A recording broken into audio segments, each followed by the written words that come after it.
Bonjour! Alle ardoise is aan deze kant van het dak van het woonhuis eraf. Dat is toch wel weer een primeur. Leuk dat je kijkt. Ik ben Helene. Sinds juli 2018 delen Sander en ik onze ervaringen vanuit de Corrèze in Frankrijk met het ombouwen van een Franse schuur tot woonhuis. Zelfvoorzienend leven en off-grid elektriciteit. Oh ja, en natuurlijk de Frankrijk Experience. En uiteraard gaat niks zoals gepland. Het eiken wat eronder ligt, onder de ardoise, is nog in een hele goede staat. Daar zijn we ook hartstikke blij mee. Dit is toch wel een unicum. Sander is nu bezig met de zijkant van de poort dicht te maken met de OSB. Daartegen gaan we dan, daar komt dan nog weer bitumen overheen en dan komen de rabatdelen op. Daar zat eerst ardoise, maar dat vinden we niet zo'n goed idee. Het werkt eigenlijk niet zo goed. We staan nu aan de binnenkant van de constructie van de poort.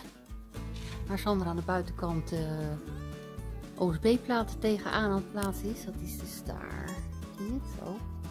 En die planken die zijn, ja, zijn nog wel goed, maar niet meer zo goed als de planken die op het dak zitten. Je ziet toch wel dat als bij verticale ardoise dat er toch wel even flink lekkage optreedt. Dus vandaar dat we dat niet meer gaan doen. We gaan daar dus die rabatdelen tegenaan zetten. Is ook boers. Even nog kijken, is wel mooi. Dan gaan we nu even boven kijken. Kijk, zo ziet het er van dichtbij uit. Het heeft nog wel wat voeten in de aarde gehad om het hele stuk ardoise vrij te maken. Want onder de ardoise zaten heel veel veldwespen. Dus, oh, daar heb je er nog een. Zie je hem daar op de trap? Dat is er eentje. Er zaten heel veel veldwespennesten. En ja, er moest toch wel gif aan te pas komen om de veldslag te winnen.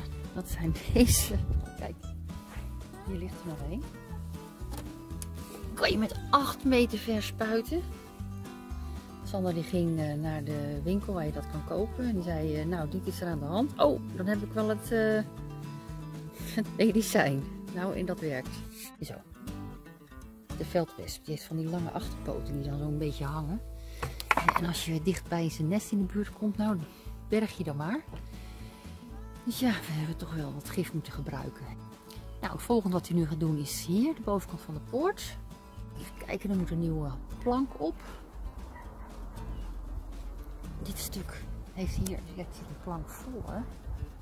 Die is slecht. Die heeft hij hier weggehaald. En dan kom je toch weer knetterhard eik tegen.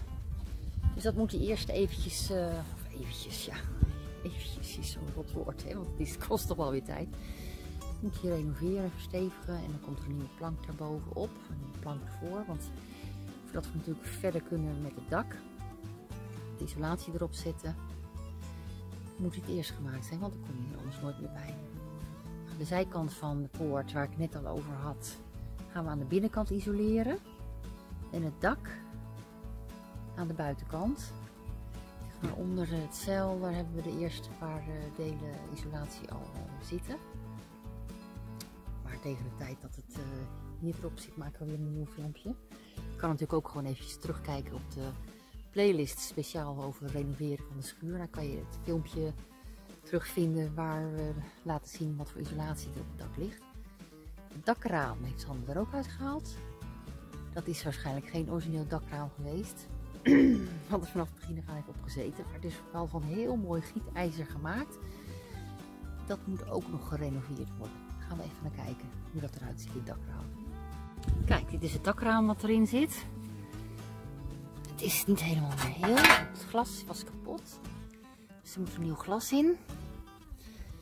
Maar daarvoor moet eerst de oude stopverf weg. Kijk, dat zit los. Dat is best wel mooi. Kijk. Zo ziet het er aan deze kant uit.